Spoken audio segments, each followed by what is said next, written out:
नमस्कार दोस्तों, जय माँ भारती। आशा है कि आपको हमारे द्वारा दी गई जितनी भी जानकारी है वो बहुत पसंद आ रही होगी। रूप में ये जो जानकारियाँ हमारे द्वारा आपको दी जाती हैं आपके बहुत ही ज़्यादा काम की भी होंगी। इसी कड़ी में इस नए वीडियो में हम आपको एक नई जानकारी देने जा रहे हैं जो आपके लिए बहुत ही ज़्यादा इन्फॉर्मेटिव और बहुत ही ज़्यादा इम्पोर्टेंट है। दोस्तों, मेरा नाम है प्रताप सिंह चंदेल। आज की कड़ी में जिस इन्फॉर्मेशन को हम देने जा रहे हैं वो आईटीआई और डिप्लोमा कैंडिडेट्स के लिए बहुत ही ज़्यादा इन्फॉर्मेटिव और बहुत ही ज़्यादा इम्पोर्टेंट है। आज हम यहाँ पर जो बात करने जा रहे हैं आपने उसका नाम भी काफ़ी बार सुना होगा, तो आपके लिए आईटीआई और डिप्लोमा स्टूडेंट्स के लिए कितनी ज़्यादा यूजफुल और कितनी ज़्यादा इम्पोर्टेंट योजना है, शायद इसके ऊपर आपका ध्यान नहीं गया होगा। तो आज हम बात करने जा रहे हैं इंडियन आर्म फोर्स की नई योजना जिसका नाम है अग्निपथ। अग्निपथ में जिन लोगों की भर्ती होगी उनको बोला जाएगा अग्निवीर। तो किस तरीके से अग्निवीरों की भर्ती अग्निपथ के माध्यम से हो रही है और उसमें 12th पास आईटीआई और डिप्लोमा पास कैंडिडेट्स किस तरीके से बहुत ही आसानी से एंट्री ले सकते हैं, टेक्निकल ट्रेड में वो कितना इंपॉर्टेंट, कितना इजी और सैलरी में के स्ट्रक्चर में आपके लिए कितना फायदेमंद है, इसके बारे में हम डिटेल में बात करेंगे। अगर हम अग्निपथ योजना की बात करें तो 46,000 अग्निवीरों का समायोजन इंडियन आर्म फोर्सेज में जुलाई से प्रारंभ हो जाएगा, जिसमें कि ऑनलाइन एप्लीकेशन 1 जुलाई से 2022 से स्टार्ट हो जाएगा, जो कि 46,000 लोगों के लिए होगा। तो आपके लिए एक बहुत ही अच्छी अपॉर्चुनिटी है इसमें एंट्री करने। लड़के या लड़कियां कोई भी इसमें अप्लाई कर सकता है इंडियन आर्म फोर्सेस को ज्वाइन करने के लिए। और स्पेशली मैं आईटी और डिप्लोमा कैंडिडेट्स की बात बार बार क्यों कर रहा हूं, इसके बारे में हम डिटेल में डिस्क्राइब करेंगे। कुछ समय पहले गवर्नमेंट ने ये अग्निवीर की उम्र जो स्टार्टिंग थी उसको 17.5 साल से स्टार्ट किया था, लेके 21 ईयर तक का कोई भी कैंडिडेट इसमें अप्लाई कर सकता था। लेकिन अब इस एज में 2 साल का रिलैक्सेशन देते हुए इस उम्र सीमा को 17.5 साल से लेके 23 साल तक के लिए बढ़ा दिया गया है। आप लोगों के लिए बहुत ही शानदार मौका है भारतीय सेना यानी कि इंडियन आर्मी यानी कि इंडियन आर्म्ड फोर्सेस की ड्रेस को पहनने का। ये एक बहुत ही बेहतरीन और सुनहरा मौका है आईटीआई और डिप्लोमा कैंडिडेट्स के लिए कि आप भारतीय सेना की ड्रेस को पहन पाएंगे। प्रारंभ में सेना में अगर आपकी एंट्री हो जाती है टेक्निकल ट्रेड में तो आपको 4 सालों के लिए सेना में जगह मिलेगी। 4 साल के बाद में आपको आर्म्ड फोर्सेज, अन्य सीआरपीएफ, सेंट्रल रिजर्व पुलिस, अन्य फोर्सेज और अन्य टेक्निकल एजेंसीज में आपको जगह मिलेगी। तथा 4 साल के दौरान आप जो है सेना की जो एक्टिविटीज सीखेंगे, जो ट्रेनिंग सीखेंगे 4 साल की, वो ताउम्र आपके साथ में रहेगी और सेना की वर्दी पहनने का एक प्राउड हमेशा आपके साथ में रहेगा। तो आपके लिए दोस्तों एक बहुत ही शानदार अपॉर्चुनिटी है कि अभी आपके पास में उम्र रहते हुए 17.5 साल से लेकर 23 साल तक की उम्र के बीच में टेक्निकल ट्रेड के स्टूडेंट्स सेना में बहुत ही इजिली एंट्री ले सकते हैं। अगर हम बात करें तो बहुत ही पहली बार ये स्कीम इंडिया में आई है कि अपनी देश सेवा करने का मौका हमको इस तरीके से मिल रहा है कि हमको 4 साल के लिए देश सेवा की एंट्री हो रही है। अगर हम और कंट्रीज़ की बात करें जैसे कि इजराइल, साउथ कोरिया, रसिया या फिर हम ब्राज़ील की बात करें तो वहाँ के कंट्री में देश सेवा करने का मौका 1 साल तक, लगभग 1 साल से लेकर 2 साल 3 साल देश सेवा करने का मौका या फिर देश सेवा करने का जो जज्बा है वो कंट्री के नागरिकों को मिलता है। जबकि हमारे हिंदुस्तान में इतना ज़्यादा पॉपुलेशन होने के बाद में बहुत कम लोगों को एंट्री करने का मौका मिलता है। तो आपके साथ में एक बहुत ही अच्छी अपॉर्चुनिटी है कि अग्निपथ योजना के माध्यम से आप कुछ समय के लिए देश की सेवा कर सकते हैं। और अगर आप नियमित होना चाहते हैं तो बेस्ट कैडेट को यानी कि 25% कैंडिडेट को सेना में नियमित होने का अवसर भी मिलेगा। तो आपके पास एक बहुत ही अच्छी अपॉर्चुनिटी है। अगर आप अच्छा देखें तो 75% लोगों को 4 साल तक की एक ज़बरदस्त ट्रेनिंग के बाद में अन्य आर्म फोर्स और अन्य जगहों पर जगह दी जाएगी तथा 25% लोगों को नियमित कर लिया जाएगा। दोस्तों, हम यहाँ पर प्राइवेट सेक्टर की जॉब्स को पाने के लिए जी तोड़ मेहनत करते हैं और जब आपकी इंडस्ट्री में एंट्री हो भी जाती है तो आपके पास में सैलरीज का जो लेवल स्टार्ट होता है 10 या 12,000 से लेके ही वो आगे बढ़ता है। तो आपके लिए बहुत ही अच्छी अपॉर्चुनिटी ये है कि अगर मान लेते हैं कि 18 साल की उम्र में आपने थोड़ी सी मेहनत की और आपका अग्निवीर में सिलेक्शन हो जाता है तो आप आप लगभग 4 साल में यानी कि 21 साल की उम्र में सेना से बाहर भी आ जाएंगे। अगर आप 25% में नियमित नहीं हो पाते हैं तो आपके लिए बहुत ही अच्छी अपॉर्चुनिटी ये होगी कि 4 साल तक आपके पास में सेना की वर्दी का प्रभाव रहेगा और 4 साल की जो आपकी ज़बरदस्त ट्रेनिंग होगी उसकी वजह से अगर आपकी टेक्निकल ट्रेड में सेना में ट्रेनिंग होती है, एविएशन सेक्टर में ट्रेनिंग होती है या फिर सेना की किसी भी टेक्निकल कोर में आपकी ट्रेनिंग होती है तो सेम जॉब इंडस्ट्रीज आपको बहुत ही आराम से ऑफर कर देंगी। दोस्तों, बहुत ही हमारा अच्छे काम है लेवल कि पे हम प्राइवेट आपको इंडस्ट्री हर में भी तरीके हो से सकते हर हैं। पहलू के बारे में पूरी की पूरी जानकारी दें ताकि आप अच्छी जगह पर अच्छे लेवल पर पहुंच सकें। हमारे द्वारा दी गई इन्फॉर्मेशन अगर आपके काम की होती है और आप आपने उसको अपनी लाइफ में इम्प्लीमेंट किया और उसकी वजह से आप किसी अच्छे लेवल पर पहुंच जाते हैं तो समझिए कि हमसे ज़्यादा खुशी शायद किसी को भी नहीं होगी। इसी क्रम में हम इस वीडियो को बना रहे हैं क्योंकि बहुत सारे सीएस और सिविल कैंडिडेट्स ऐसे हैं जिनके पास में बहुत जल्दी जॉब अपॉर्चुनिटीज़ नहीं मिल पाती हैं। डायरेक्ट कॉलेज से निकलने के बाद में बहुत सारे डिप्लोमा, कोपा और सिविल और सीएस के अलावा कंप्यूटर्स के जितने भी स्टूडेंट उनको अपॉर्चुनिटीज़ के मामले में बहुत ही कम मौके मिल पाते हैं। तो यहाँ पर ये अपॉर्चुनिटीज़ इन सब स्टूडेंट्स के साथ साथ फीडर, वेल्डर, इलेक्ट्रीशियन के साथ साथ में आप सबके लिए अपॉर्चुनिटी है। तो मेरी कोशिश है कि हम आपको जो इन्फॉर्मेशन दें उसके माध्यम से आप आगे बढ़ें और अपने आप को आगे बढ़ाएं ताकि अच्छी से अच्छी अपॉर्चुनिटी आपको हमेशा के लिए मिल सके। दोस्तों, अगर आपको ये इन्फॉर्मेशन पसंद आ रही है, आशा है कि आपको पसंद आ ही रही होगी, तो आप इस चैनल को कृपया सब्सक्राइब जरूर से कर लें। सब्सक्राइब करने के साथ में लाइक भी कर दें और आपको मन में अगर कोई भी क्वेश्चन, किसी भी प्रकार का डाउट है तो आप कृपया कमेंट बॉक्स के माध्यम से आप अपने क्वेश्चन को मुझसे पूछ सकते हैं। जैसा कि हमने आपको बताया कि किसी भी इंडस्ट्री में 1 साल से लेकर 6 साल तक वर्क करने के बाद में, वर्क एक्सपीरियंस होने के बाद में आपके पास में अनलिमिटेड अपॉर्चुनिटीज़ हमारे माध्यम से खुली रहेंगी।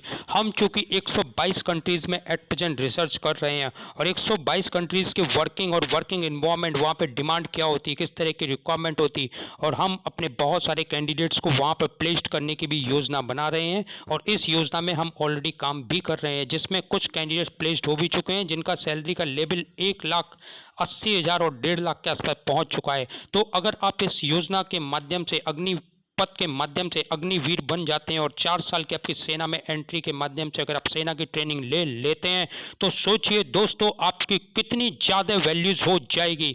4 साल की ट्रेनिंग जो आपने सेना में ली होगी वहां से अगर आप बाहर आते हैं तो आपकी वैल्यू, मैं केवल इंडिया की बात नहीं कर रहा हूं, हम आपको 122 कंट्रीज के सामने प्रेजेंट करेंगे जिसमें कि आपकी बहुत ज़्यादा वैल्यू होगी और आगे सैलरीज का लेवल बढ़ने की आप एक साधारण कंपनी में काम करने के अलावा अगर इंडियन आर्मी को ज्वाइन कर लेते हैं या इंडियन आर्म फोर्सेज में काम करने के बाद में 4 साल के बाद में बाहर निकलते हैं तो आपकी सोसाइटी में वैल्यू किस तरीके की होगी। इसके अलावा इंडियन आर्म फोर्सेज की रेस्पेक्ट, इंडियन आर्म फोर्सेज की जो वैल्यू और इंडियन आर्म फोर्सेज की इज्जत और इसके साथ ही आप में देशभक्ति का जो जज्बा होगा वो आपको आगे बढ़ने में बहुत ज़्यादा सहायक होगा और आपके लिए बहुत एंट्री आईटीआई और डिप्लोमा कैंडिडेट्स के लिए बहुत ही इजी और बहुत ही आसानी से होने वाली एंट्री होगी क्योंकि भारत सरकार ने कुछ ऐसे नियम एंड कानून बनाए हैं जिसकी वजह से डिप्लोमा और आईटीआई कैंडिडेट्स के लिए टेक्निकल एंट्री यानी कि इंडियन आर्म फोर्सेस में टेक्निकल ट्रेड की एंट्री बहुत ही आसानी से होने के चांसेस हैं। जिसमें मैं अगर आपको बताऊं तो गवर्नमेंट जो रिलैक्सेशन देगी उस रिलैक्सेशन के माध्यम में, उस रिलैक्सेशन में सबसे पहले तो NCC candidates A certificate, B certificate और सी सर्टिफिकेट्स को नंबर्स में रिलैक्सेशन मिलेगा। अगर मैं नंबर्स रिलैक्सेशन की बात करूं एनसीसी के ए सर्टिफिकेट के लिए, ए सर्टिफिकेट में एनसीसी में केवल 5 नंबर का रिलैक्सेशन है, बी सर्टिफिकेट एनसीसी में 10 नंबर का रिलैक्सेशन मिलेगा। इसके साथ ही सी सर्टिफिकेट एनसीसी के लिए 15 नंबर का रिलैक्सेशन मिलेगा। यानी total physical training, medical training और एग्जामिनेशन होने के बाद में आपको एडिशनल रूप से ये 5, 10 और 15 नंबर मिलेंगे अगर आपके पास एनसीसी के सर्टिफिकेट्स हैं। दोस्तों, अगर मैं बात करूं कि आईटीआई और डिप्लोमा कैंडिडेट को किस तरीके से रिलैक्सेशन मिलेगा और कितनी इजीली उनकी एंट्री होने के चांसेस है तो कृपया मेरी बात को बहुत ध्यान से सुनिएगा और आपको अगर मेरी बात ठीक लगती है, अच्छी लगती है तो कृपया अप्लाई जरूर कीजिए और इसके साथ ही चैनल को लाइक, सब्सक्राइब और शेयर जरूर से करिए। हम यहाँ पर जो बात कर रहे हैं वो कर रहे हैं एक्स्ट्रा बोनस पॉइंट्स की। एक्स्ट्रा बोनस पॉइंट्स का मतलब है एक्स्ट्रा नंबर, जो कि स्पेशली गवर्नमेंट ने आईटीआई और डिप्लोमा कैंडिडेट्स के लिए दिए हुए हैं। अगर किसी भी कैंडिडेट ने आईटीआई 1 ईयर का किया हुआ है, 1 ईयर यानी कि केवल 1 साल का आईटीआई, तो आपको बोनस के रूप में 30 नंबर एक्स्ट्रा मिलेंगे, जो कि काफ़ी ज़्यादा होते हैं। अगर किसी भी बच्चे ने आईटीआई 2 साल का किया हुआ है तो उसको बोनस के रूप में 40 नंबर एक्स्ट्रा मिलेंगे, जो कि उसके लिए बहुत ही यूजफुल होंगे। अगर हम डिप्लोमा कैंडिडेट्स की बात करें तो डिप्लोमा कैंडिडेट्स के तो कमाल का बेनिफिट है। अगर डिप्लोमा कैंडिडेट्स किसी भी कैंडिडेट ने डिप्लोमा किया है तो उसको जो एडिशनल बेनिफिट के रूप में एक्स्ट्रा बोनस पॉइंट्स जो मिलेंगे 50 मार्क्स मिलेंगे। तो आप सोचिए दोस्तों, आपने फिजिकल एग्जामिनेशन को पास किया, उसके बाद में फिर आपने मेडिकल एग्जामिनेशन पास किया, मेडिकल एग्जामिनेशन के बाद में आपका एक कॉमन एंट्रेंस एग्जामिनेशन होगा। कॉमन एंट्रेंस एग्जामिनेशन में डिप्लोमा कैंडिडेट को सारे नंबर मिलने के बाद में 50 नंबर एक्स्ट्रा मिलेंगे, आईटीआई कैंडिडेट को 30 नंबर मिलेंगे और 2 ईयर आईटीआई कैंडिडेट को 40 नंबर एक्स्ट्रा मिलेंगे। तो सोचिए साधारण कैंडिडेट की तुलना में डिप्लोमा, आईटीआई और पॉलिटेक्निक कैंडिडेट्स के लिए कितना ज़्यादा बेनिफिशियल और बेनिफिट होगा। तो कृपया इस चीज़ का पूरे तरीके से लाभ उठाइए, क्योंकि अभी तक मैंने बहुत सारे आईटीआई और डिप्लोमा कैंडिडेट्स को विजिट किया है अग्निपथ योजना आने के बाद भी, लेकिन कभी किसी भी कैंडिडेट को इस योजना के बारे में बात करते हुए नहीं सुना है मैंने, तथा इसकी उनको बहुत कम जानकारी है। तो मेरी आपसे रिक्वेस्ट है कि इस वीडियो को कम से कम 4 से लेकर 5 बार जरूर देखिए, अपने सारे दोस्तों को दिखाइए, अपने चैनल को सब्सक्राइब कराइए और लगातार इसके लिए काम कीजिए। और अधिक कोई इन्फॉर्मेशन चाहिए तो आप मुझे व्हाट्सएप के ऊपर एंड कमेंट बॉक्स में, मैक्सिमम कमेंट बॉक्स में आप जरूर से कमेंट कीजिए। और अगर आपको ये सारी जानकारियां पसंद आ रही हैं तो कृपया चैनल को लाइक कीजिए, सब्सक्राइब कीजिए और शेयर कीजिए। अगर हम यहाँ पर एंट्री के बारे में बात करें, कैसे होगी, क्यों होगी और किस तरीके से होगी, तो सबसे पहले तो मैं आपको बता देता हूँ कि आपकी जो एंट्री होती है सबसे पहले आपके फिजिकल टेस्ट आपका होता है, जिसमें कि आपको फिजिकल पास करना बहुत ज़रूरी है। फिजिकल में क्या क्या होता है, क्या क्या चीज़ें मांगी जाती हैं और किस तरीके से फिजिकल की तैयारी करनी है, इसके बारे में और अधिक जानकारी के लिए आप मुझको कमेंट बॉक्स में कमेंट कर सकते हैं, तो उसके बारे में मैं एक एक्स्ट्रा वीडियो अलग से बना दूंगा। फिजिकल होने के बाद में, फिजिकल में आप पास आउट जब हो जाते हो तो आपका मेडिकल होता है। मेडिकल किस तरीके से होता है इसके बारे में भी डिटेल इन्फॉर्मेशन हम आपको देंगे। मेडिकल पास होने के बाद में, फिजिकल और मेडिकल के बाद में फिर आपको ऑफर लेटर मिलता है, एक लेटर दे दिया जाता है कॉमन एंट्रेंस एग्जामिनेशन, आपकी मेल आईडी पे इन्फॉर्मेशन भेज दी जाती है। कॉमन एंट्रेंस एग्जामिनेशन की इन्फॉर्मेशन आपको मेडिकल पास होने के बाद में तुरंत दे दी जाती है, तथा आपके मेल आईडी पे मेल भेज दिया जाता है कि किस डेट में, कहाँ पर और किस स्थान पर आपका कॉमन एंट्रेंस एग्जामिनेशन होगा।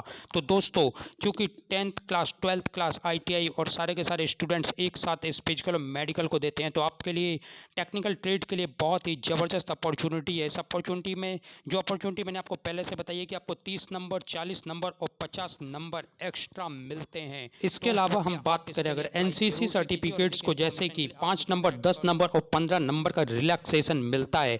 आईटीआई कैंडिडेट्स को 30 नंबर और 40 नंबर का रिलैक्सेशन मिलता है। इसके साथ ही डिप्लोमा कैंडिडेट्स को पूरे के पूरे 50 नंबर का रिलैक्सेशन मिलता है। इसके साथ ही एक रिलैक्सेशन और होता है जिसको हम बोलते हैं ओ लेवल, क्योंकि कंप्यूटर्स के बहुत सारे कैंडिडेट बहुत समय से परेशान थे, तो ओ लेवल कैंडिडेट्स को भी अग्निपथ स्कीम में 15 नंबर का रिलैक्सेशन मिलता है। तो जो भी कैंडिडेट्स मेरी बात को सुन रहे हैं, कृपया चैनल को लाइक, सब्सक्राइब और शेयर करें। इसके साथ ही इस बेहतरीन अपॉर्चुनिटी और बेहतरीन अवसर का लाभ जरूर से उठाएं। आशा है कि मैंने जो इन्फॉर्मेशन दी है काफ़ी क्लियर इन्फॉर्मेशन आपको दी है और आपको ये जानकारी पसंद भी आ रही होगी। और अधिक दोस्तों, हम यहाँ पे अब बात करने वाले हैं सबसे ज़्यादा इंपॉर्टेंट टॉपिक की, जो है सैलरी। सेना के फील्ड में या सेना के आर्म फोर्सेज के ज्वाइनिंग के टाइम पे सैलरीज भी एक मैटर रखता है, लेकिन आर्म फोर्स की वर्दी अपने आप में एक अलग ही महत्व रखती है। यहाँ पर अगर हम 4 साल के सैलरी के स्ट्रक्चर की बात करें तो फर्स्ट ईयर में सबसे पहले हम बात करेंगे, आपको जो सैलरी मिलती है फर्स्ट ईयर की वो होती है 30,000 रुपीज़, यानी कि 30,000 रुपये। सेकेंड ईयर में जो सैलरी आपके हाथ में आएगी वो आएगी 33,000 रुपीज़। थर्ड ईयर में जो सैलरी आएगी वो आएगी 36,500 रुपीज़। और फोर्थ ईयर में जो सैलरी आपके पास में आएगी वो होती है 40,000 रुपीज़। तो दोस्तों, अभी हम इस सैलरी का और भी ज़्यादा डिटेल में डिस्क्राइब आपको करेंगे, लेकिन आप अपना कंपेरिजन कर सकते हैं कि किसी भी प्राइवेट सेक्टर में जॉब करने के मुकाबले यहाँ पर जो सैलरी जाएंगी वो किस तरीके से और किस तरीके से आपको मिलेंगी। यहाँ पर मैं सैलरी के स्ट्रक्चर को एक बार दोबारा से आप लोगों को एक्सप्लेन करना चाहूँगा। जैसे कि मैंने कहा कि फर्स्ट ईयर में 30,000 रुपये की सैलरी आपको आएगी। तो दोस्तों ये बिल्कुल सच है कि 30,000 रुपये की सैलरी गवर्नमेंट की तरफ से आपको दी जाएगी। इस 30,000 की सैलरी में 30% का डिडक्शन होगा। 30% का मतलब होता है 9,000 रुपये इसमें डिडक्ट होंगे और 21,000 रुपये आपके हाथ में आएंगे। 21,000 रुपये में जो 9,000 रुपये डिडक्ट होते हैं, गवर्नमेंट सेम 9,000 रुपये और मिला के यानी 18,000 रुपये आपको और देती है, यानी 21,000 रुपये प्लस 18,000। इसी तरह से अगर हम सेकंड ईयर की सैलरीज की बात करें तो 33,000 रुपीज़ में से 23,000 रुपीज़ आपके हाथ में आता है और 20,000 रुपये आपके अकाउंट में जमा होता है, यानी कि आपको सेकंड ईयर में 43,000 रुपीज़ की सैलरी मिलेगी। इसी तरीके से अगर थर्ड ईयर की सैलरी की बात करें तो तीसरे साल में आपको 47,000 रुपीज़ की सैलरीज मिलती है। फोर्थ ईयर में अगर बात करें फोर्थ ईयर की, तो फोर्थ ईयर में लगभग 52,000 रुपये की सैलरीज के आप हकदार हो जाते हैं। दोस्तों जैसे कि आपको मैंने सैलरी का स्ट्रक्चर बताया, फर्स्ट ईयर में 39,000 रुपीज़, सेकेंड ईयर में 43,000, थर्ड ईयर में 47,000 और फोर्थ ईयर में 52,000 रुपये। इस तरह का कोई भी स्ट्रक्चर प्राइवेट सेक्टर में मिलना इम्पॉसिबल है। मिल भी जाता है लेकिन इतनी ईजिली मिलना इम्पॉसिबल है। अगर हम यहाँ पर बात करें तो फर्स्ट ईयर में जो आपके हाथ में जो सैलरी आएगी वो आएगी 21,000, सेकेंड ईयर में जो सैलरी आएगी वो आएगी 23,000 रुपये और थर्ड ईयर में जो सैलरी आएगी वो आएगी 25,000 रुपये और फोर्थ ईयर में जो सैलरी आएगी 28,000 रुपये। 4 साल होने के बाद में जब आपके 4 साल पूरे हो जाते हैं, अब आपको आगे की एंट्री के लिए प्रोसेस करना है। 25% में अगर आपका सिलेक्शन हो जाता है तो आपका आगे के लिए प्रोसेस हो जाता है। अगर 25% में आपका सिलेक्शन नहीं हो जाता है, हो पाता, तो आपको लगभग 11,75,000 रुपये देने के बाद में सेना से आपको अलविदा कर दिया जाता है और अन्य जगह के लिए प्रेफरेंस दे दिया जाता है। तो दोस्तों आपके लिए एक बहुत अच्छी अपॉर्चुनिटी है कि अगर आप 23 साल में एंट्री लेते हैं और 27 साल में बाहर आते हैं तो आपके पास में लगभग 12 लाख रुपए होगा और सेना की वर्दी का एक गौरव होगा। इसके साथ में आप अत्यंत ट्रेंड होंगे। उसके साथ ही साथ में आपके पास में ढेर सारी बेहतरीन अपॉर्चुनिटीज़ आपका इंतजार कर रही होंगी। सबसे लास्ट जो इन्फॉर्मेशन मैं आपको देना चाहता हूं वो ये है कि ड्यूरिंग सेना यानी 4 साल के दौरान आपके पास किसी भी तरह की मिस हैपनिंग अगर हो जाती है आपके साथ में, तो आपको 1 करोड़ रुपए का इंश्योरेंस मिलता है, जो कि आपकी फैमिली वालों को 1 करोड़ रुपए मिलेगा। इसके साथ में अगर किसी भी प्रकार की फिजिकल प्रॉब्लम आपके साथ में हो जाती है तो आपका 44 लाख से लेकर 48 लाख रुपए का इंश्योरेंस भी आपको होता है और इसके साथ ही सेना के गौरव के साथ में सेना की अन्य फैसिलिटीज़ जो आपको ताउम्र जारी रहेंगी। दोस्तों आशा है कि आपको हमारे द्वारा दी गई जानकारी पसंद आई होगी। अगर इस तरह की और जानकारियां आपको भविष्य में लगातार चाहिए, किसी भी चीज़ से रिलेटेड, जॉब से रिलेटेड जानकारी के लिए, तो आप हमको कमेंट कर सकते हैं और कृपया चैनल को लाइक कर लीजिए, सब्सक्राइब कर लीजिए और मैक्सिमम लोगों को इसको शेयर कीजिए ताकि इस तरह की अनमोल जानकारियाँ सबको मिल सकें। बहुत बहुत धन्यवाद और बहुत बहुत स्वागत।